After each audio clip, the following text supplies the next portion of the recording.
श्री कार्तिक मास महात्म्य में 13वां अध्याय।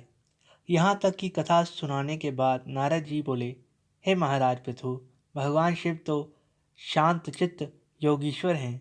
उन्हें देवताओं द्वारा जलंधर की सेना के आगमन का समाचार मिला, तब भी वे शांत चित्त बैठे श्री हरि का ध्यान करते रहे। हे राजन, भगवान शिव अजात शत्रु हैं। उनके लिए देवताओं और राक्षसों में कोई अंतर नहीं। इन सब बातों को भुलाए अज्ञानी जलंधर सेना सहित कैलाश की ओर बढ़ रहा था, जिससे देवताओं में भय व्याप्त हो रहा था। भगवान शिव ने जब उनकी यह दशा देखी तो उन्होंने इस समस्या से देवताओं को मुक्त करने का मन बना लिया और मन ही मन भगवान विष्णु का आवाहन किया। लीलाधारी भगवान विष्णु तुरंत ही वहां प्रकट हो गए। तब भगवान शिव ने कहा, हे नारायण, आपने देवताओं को त्रास देने वाले दैत्य को जीवित क्यों छोड़ दिया? इतना ही नहीं, आप स्वयं लक्ष्मी जी और अपने गणों सहित उसके घर में जाकर विराजमान हो गए। आखिर इसका कारण क्या है? तब भगवान विष्णु बोले, हे महादेव, यह महादैत्य आपके अंश से उत्पन्न हुआ है और लक्ष्मी जी का भाई भी है। दूसरी ओर ब्रह्मा जी का वरदान भी है कि इसकी मृत्यु आपके ही हाथों होगी। इसी कारण हमने उसे मारा नहीं है। अस्तु, यह महादैत्य आपके हाथों ही मारा जाएगा। भगवान विष्णु की बात सुनकर भोलेनाथ बोले, यह महादैत्य हमसे भी ऐसे ही नहीं मारा जाएगा। अतः हे पीताम्बर, इसे मारने के लिए आप हमें अपना तेज देने की कृपा करें। शिव जी की इच्छानुसार पहले भगवान विष्णु ने उन्हें अपना तेज प्रदान किया। तत्पश्चात सभी देवताओं ने उन्हें अपने अपने तेज प्रदान किए। तब महादेव सभी तेजों को एकत्रित कर उससे ज्वालामाली, सुदर्शन चक्र और एक वज्र बनाकर जलंधर से युद्ध करने को तैयार हो गए। उनके भूत गणों की सेना के साथ देवसेना भी मिल गई। तब जलंधर और उसकी सेना के साथ भगवान शिव का घोर संग्राम आरंभ हो गया।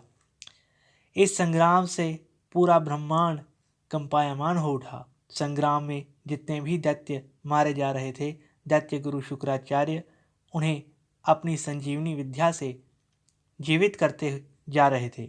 यह देखकर शिवगण भागकर भगवान शिव के पास गए और उन्हें सारा वृतांत कह सुनाया। तब भगवान शिव ने तत्काल अपने मुख से कंदरा के समान मुख वाली एक विकराल कन्या उत्पन्न की। वह कन्या हुंकार भरती हुई आगे बढ़ी और दैत्यों का भक्षण करती हुई दैत्य गुरु शुक्राचार्य को उठाकर अलोप हो गई। अब शिवगण निर्भय होकर दैत्यों पर टूट पड़े। उनके प्रहारों से भयभीत होकर दैत्य सेना भाग खड़ी हुई। सेना को भागते देखकर जलंधर के सेनापति शुंभ निशुंभ और कालनेमी शिवगणों से भिड़ गए। जब दैत्यों की सेना के प्रहारों से शिव सेना आहत होने लगी तो गणेश जी शिवगणों की सेना की ओर से लड़ने आए और उनके तथा शुंभ के बीच घोर संग्राम हुआ। इस बार अपनी सेना को आहत देकर जलंधर स्वयं रण क्षेत्र में आया। उधर शिवगणों की सेना में से शिव के प्रमुख वीरभद्र भी सामने आ गए। वीरभद्र ने जलंधर पर अनेक प्रहार किए, जिनसे क्रुद्ध होकर जलंधर ने भयंकर बाण वर्षा करके देवसेना में भगदड़ मचा दी। अपने गणों एवं देवसेना की ऐसी पराजय देखकर भगवान शिव स्वयं नंदी पर सवार होकर सामने आ गए। अब उनमें और दैत्यों में भयानक युद्ध होने लगा। भगवान शिव के बाणों के प्रहारों से दैत्य सेना इस प्रकार भागने लगी जैसे कार्तिक मास के व्रतों से पाप समूह भाग जाते हैं। तभी भगवान शिव के एक बाण से दैत्य सेना का सिर कटकर धरती पर जा गिरा। तब भयंकर घन गर्ज करता हुआ जलंधर आगे बढ़ा। शिव जी ने तुरंत उसके रथ के घोड़ों और सारथी को मार डाला। तब जलंधर रथ से कूदकर पृथ्वी पर आ गया और खड़ग लेकर शिवजी की ओर दौड़ा। भगवान शिव ने तुरंत आगे बढ़कर एक मुक्का उसकी छाती में मारा। इस प्रहार से जलंधर बेहोश हो गया, मगर कुछ ही क्षणों बाद वह उठ खड़ा हुआ और फिर से युद्ध के लिए तैयार हो गया। दोनों में भयंकर युद्ध होने लगा।